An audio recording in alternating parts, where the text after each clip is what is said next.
আসসালামু আলাইকুম। মহার্ঘ ভাতা নিয়ে যে প্রস্তাব এলো এ বিষয়ে আজকের এই ভিডিওটিতে আলোচনা করতেছি। আপনারা অবশ্যই ভিডিওটি প্রথম থেকে শেষ পর্যন্ত দেখুন। বাংলাদেশ সচিবালয় কর্মচারী ঐক্য ফোরামের কো চেয়ারম্যান নুরুল ইসলাম 50% মহার্ঘ ভাতা দাবি করেছেন। বুধবার 18 জুন সচিবালয় 6 নম্বর ভবনের নিচে মন্ত্রণালয়ের নতুন ভবনের নিচে আন্দোলনের চলাকালে এ কথা বলেন তিনি।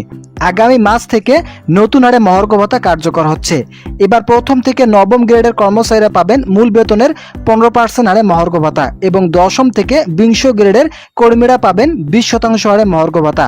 এই সিদ্ধান্ত অর্থ মন্ত্রণালয়ে সাম্প্রতিক এক বৈঠকে চূড়ান্ত করা হয়েছে এবং এটি সরকারের বাজেট ঘোষণার অংশ হিসেবে এসেছে।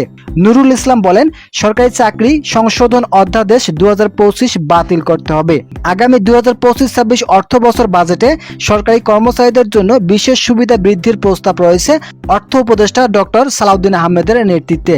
বাজেট বক্তৃতায় তিনি বলেন, 2015 সালের পর কোনো বেতন কাঠামো না হয় বিষয়টি বিবেচনায় নিয়ে এবারে বাজেটে সরকারি কর্মচারীদের জন্য বিশেষ সুবিধার পরিমাণ বৃদ্ধির প্রস্তাব করছি।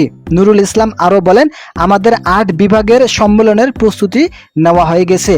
আলোচনার নামে সরকারের ঊর্ধ্বতন কর্মকর্তারা আস্থা ভঙ্গ করেছেন, বিশ্বাস নষ্ট করেছেন। আমরা চাই আমাদেরকে 50% হারে মহার্ঘ ভাতা দেওয়া হোক। এছাড়াও যারা ফ্যাসিস্ট সরকারের আমলা রয়েছেন তাদেরকে তাড়াতে হবে। এই নেতা বলেন, আমরা সরকারি কর্মচারী, আমরা নিয়ম শৃঙ্খলায় বিশ্বাসী। অধ্যাদেশ বাতিল করা না হলে আগামী রোববার 22 জুন আবারও বৃহত্তর আন্দোলন আসবে। তো যারা সরকারি চাকরিজীবী আছেন তাদের জন্য ইতিমধ্যেই নতুন একটি প্রতিবেদন প্রকাশিত হয়েছে মহার্ঘ ভাতা বিষয়ে। বিভিন্ন ধরনের সংবাদ মাধ্যমে সংবাদ প্রকাশ করা হয়। তো আজকের এই ভিডিওটি এ পর্যন্ত। আশা করি এই ভিডিওটি থেকে অনেক উপকার পেয়েছেন। যদি উপকার পেয়ে থাকেন তাহলে অবশ্যই চ্যানেলটি সাবস্ক্রাইব করে পাশে থাকা বেল আইকনটি অল করে দিন।